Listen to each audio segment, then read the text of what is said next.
Hello, friends. Lindsay Nadler here, life and business coach. I wanted to hop on here today and just really talk with you guys really quick about some things that I have been using to totally up-level my life. And I feel like all of these things are free except one of them, and you can totally take these things. If they work for you, great. If they don't, cool. But these are going to help you focus better, sleep better, get more done, just be a better human being, and take the action that you need to take in order to get the results that you want. So hello, those of you that are hopping on. Hey, Ann. So some things that I've done to up-level my life lately. And again, like I said, you take what works for you. Don't think that, we always look at other people. We're like, okay, that's cool. I can take that. I can do that. But also don't say, don't just write some things off and be like, oh, well, I could never do that because you're wired that way, or that's just your personality type, or I'm wired this way. Like, let's be teachable. Let's be open. I think what's so interesting is that, especially in the online space, or when someone is trying to motivate you or inspire you or like teach you anything, we immediately like go, well, I could never do that like you. Well, I mean, I'm not you. And it's like, what does that have to do with anything? You take things and make them your own. You guys know what I'm saying? So the first thing that I have done that has totally up-leveled my life is creating a morning rhythm that works for me. Now, I did a whole Instagram story on that. If you're not following me on IG, come follow me at Lindsay Nadler.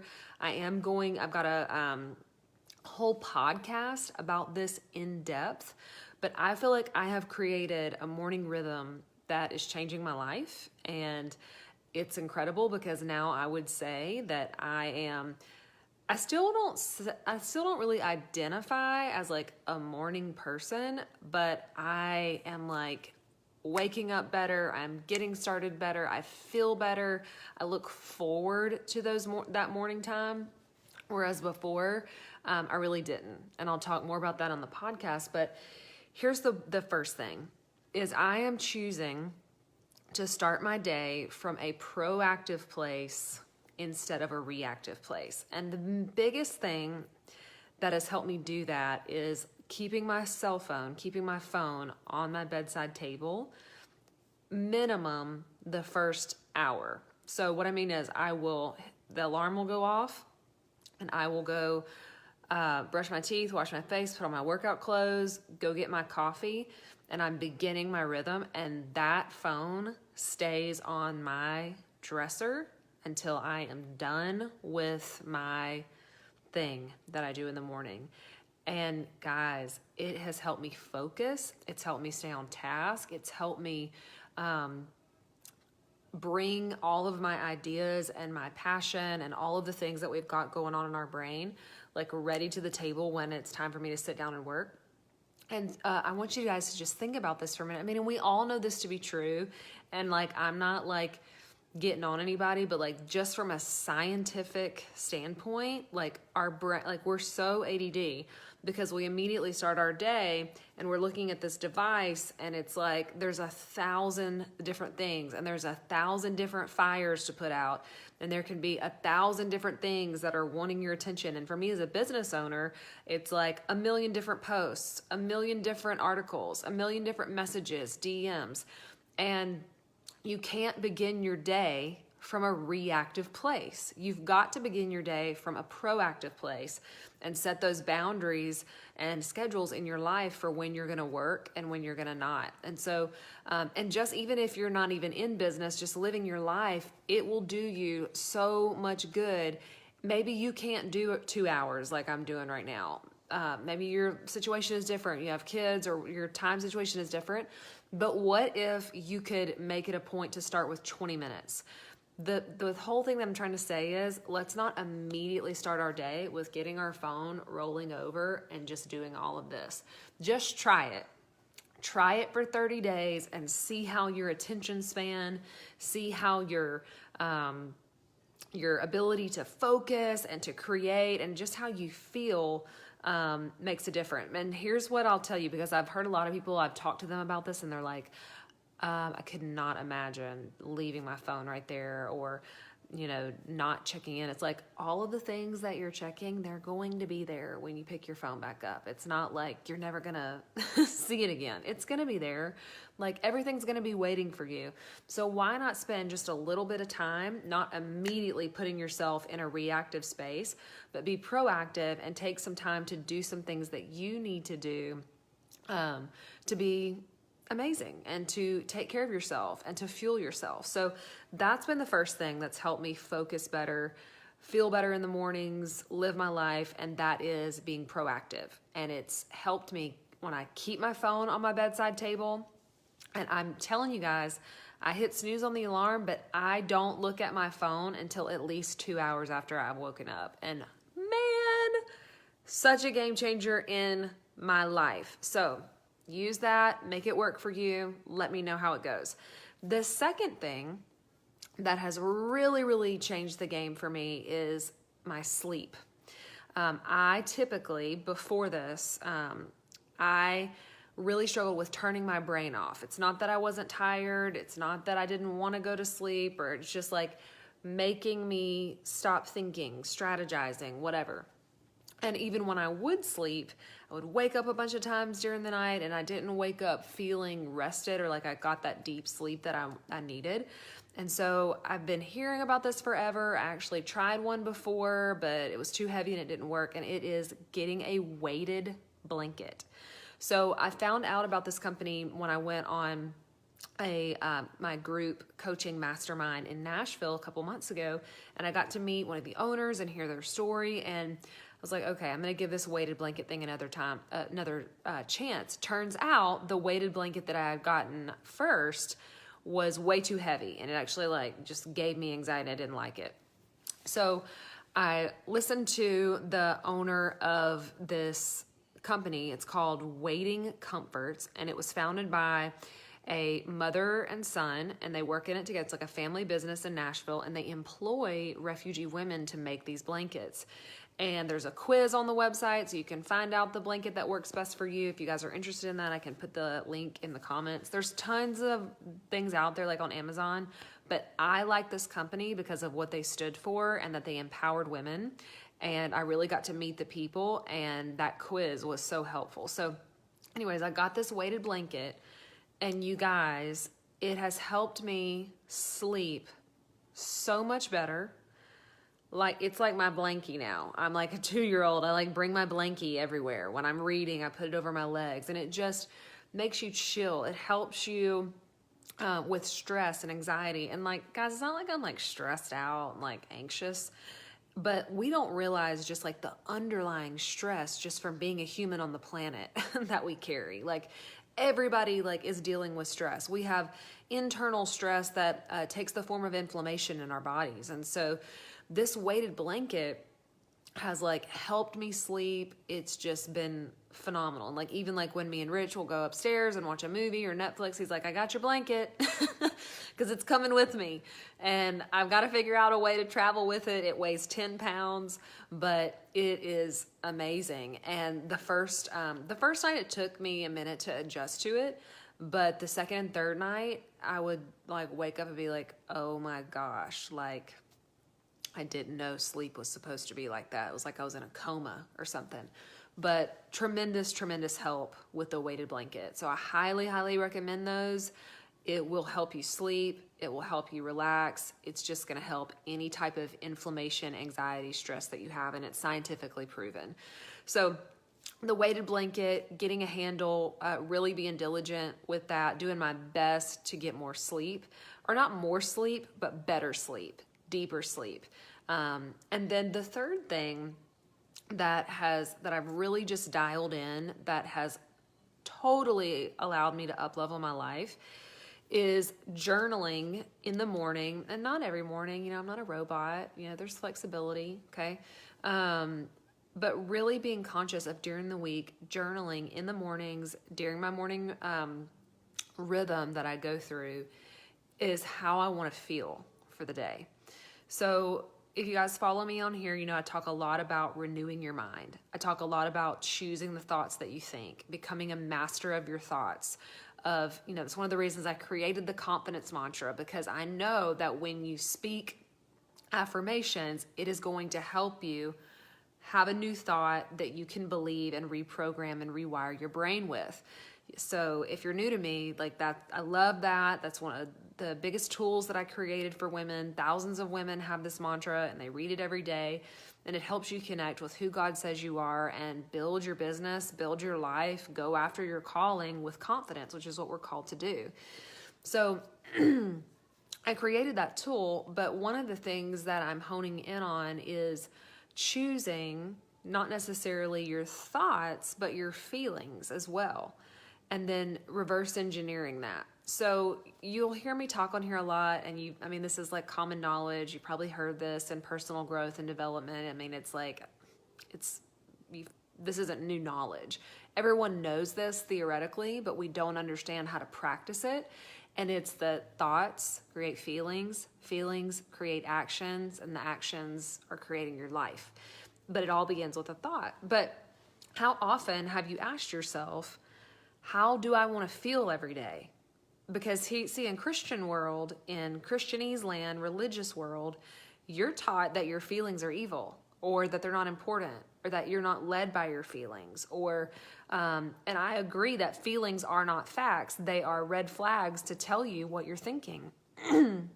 But like, if we also think about that we have the power to practice how we want to feel, what a game changer is that?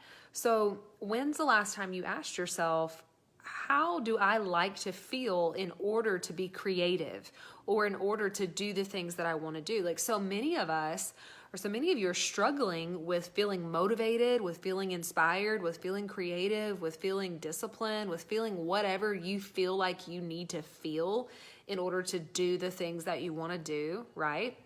Well, when's the last time you practiced feeling that way? Did you even know that you could do that?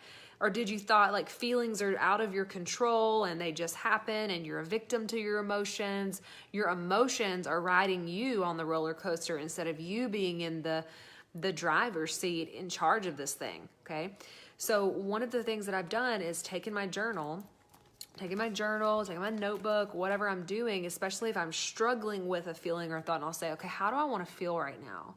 What is the feeling that helps me write the blog post, or do the podcast, or coach someone on a call, or get on my bike every day and work out? What is that feeling? It's going to be different for each of us, but you need to hone in on what that is. It's so fascinating to me how different people feel, what they need to feel in order to live their one wild and precious life. And so I've been writing in my journal, okay, like today, based on what I've got going on, some things that would probably make sense would be this, and I want to feel, and I'll list it out, like what are the top 3 emotions that I want to feel, because I know that those feelings are going to drive my actions. This is so powerful, guys, like, because you've probably been taught, and you guys that are hopping on, tell me if this is true or not. How much have you been taught that your feelings are bad, or you don't listen to your feelings, or they're silly, or they're stupid, or you should just stuff them or avoid them, and that you don't pay attention to our feelings? Like, feelings are carnal, feelings are worldly. And it's like, if they're feelings that are leading to actions that are not helpful and that are evil and carnal and worldly, but it's like, feelings are just feelings. Like, in of themselves, they're not evil or bad. Like, they're just feelings. It's part of being a human. But if we can learn to be masters of our thoughts and our emotions and be emotionally intelligent, emotional adults, man, the sky's the limit for you. And what I am truly believing, what has helped me up-level my life and my business, and what I really love to teach women to do as they're chasing their passion, as they're building businesses that are changing the world, as they're taking their dreams and seeing it come to life, their God-given dreams, and seeing that happen, is that if you will master your thoughts and understand that that is what your thoughts and what you truly believe is what is fueling how you're feeling, then everything else is going to change. Like, it is the one skill set: emotional management and thought mastery. You master your thoughts, you will master your life. That is a fact. And so many of us know that, like theoretically, but how can we actually practice it? And I think it's just being intentional. And so what I've been doing is, how do I want to feel today? I may kind of be feeling this, like I woke up and for no apparent reason, I'm feeling this way. Well, what am I thinking, first of all? And if nothing's really coming to me, I'm like, all right, how do I want to feel? Instead of asking, this is a big one too, guys. So many of you guys are asking yourselves the wrong questions. You're asking your brain to give you a pattern. So you're saying, well, why can't I get up? Or why can't I go work out? Or why can't I be more disciplined? Or why, like it's in the negative. And so your brain is like, well, here's why. And then if that's what you focus on, then that's just what you keep doing. But if you'll begin to ask your brain how instead of why. So if you'll begin to ask your brain instead of, why can't I get up in the morning? Or why can't I get that done? If you'll begin to ask it, how can I get up in the morning? How can I get it done? How can I, not yell at my kids? How can I be more loving? Or whatever it is, the thing that's going on in your life, start asking yourself the right questions. The quality of your questions are going to give you the quality answers that you seek. So I've just been writing, I want to feel focused. I want to feel clear. I want to feel alive. Whatever it is that I want to feel that day based on what I need to get done is what I'll write down. And then I'm like, okay, what are the thoughts that I need to think in order to feel that way? And it's a game changer, guys. So those are some just simple things that I've been using to up-level my life, to help me focus better, to be more intentional, to sleep better, to just live better. Sometimes I think we can get so exhausted in the day-to-day that we don't make our just emotional management a priority, and then we wonder why we're constantly exploding. We wonder why we're not sleeping. You know, most of us, so many of us live with like that underlying anxiety that you just don't even realize. And so that has been helping me a lot. So if you guys are just hopping on, or if you are catching the replay, just to recap, the 3 things that have made a huge difference in my life lately have helped me up level, focus better, sleep better, be a better human, is number 1 is getting that morning rhythm tweaked and down, and making sure that I start my day proactive instead of reactive. And for me, that looks like I leave my phone on the dresser for the first 2 hours of my day. And then the second one was, I got a weighted blanket, and it's a game changer. I'm sleeping with a weighted blanket. I'm getting deeper, better sleep. I even use it sometimes when I'm just sitting because it just helps. And the third thing is I've been intentional in my journaling time of how I want to feel and what are the thoughts that need to back up how I want to feel.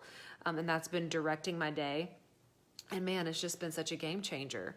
And here's what I want to encourage you guys on is that I think for a lot of you, you get overwhelmed and stuck and exhausted because you feel like you're like, I can't change everything at once. And you're right. Don't try to change everything at once. What are just some simple little tweaks that you can use to build momentum in your life? And before you know it, things are just habits that are all adding up, and you've got momentum, and it's like the compound effect. And, you know, it's sometimes how you do one thing can be how you do everything, or like when you do start doing one thing in your life that's really working, all of the boats rise with it. And I just want to encourage you that you have one life. And I believe that there's a call on your life, that God has put strengths and gifts on your life. And it's our jobs as humans to steward the life that He's been given us, to use the tools that He's given us. And all of the things that I'm telling you to do, or telling you what has worked for me, are ways that we steward this one wild and precious life here on earth. And you guys know I say that a lot. I say this probably every Facebook Live I do, is that you've got one life and you're one person. So you better take care of yourself and steward what's been put on your life and go for it, because we're not guaranteed another second. And these are just some helpful hacks and tips that I've used to help me go for it. and to go for it with passion, and to go for it with passion in a sustainable way. So I hope that this has helped you. If you are wanting help, more confidence and business tips, come join me inside the Passionista community. That is my free Facebook group. It's a girl gang tribe full of amazing women that support one another, pray for each other, and encourage each other on the journey of chasing their dreams and building passion-based businesses that change the world, or whatever it is, the dream that is on their heart. We're all going after it. And it's just a super inspirational, empowering place to be, where you can meet other people and you can get more free tips and coaching. If you are interested in that confidence mantra that I talked about, and I highly, highly recommend, if you are a female, if you have women in your life, young girls, go download that confidence mantra, print it out, put it in your office or in your planner, or screenshot it, keep it on your phone. And when you wake up in the morning, read it every day. And read it and believe it. I wrote that mantra. It's a list of it's one big mantra, a bunch of affirmations. I wrote that for myself in a time when I needed to hear it the most and be reminded of who God says that I am. And it's just a little bucket of empowerment for you right in the morning.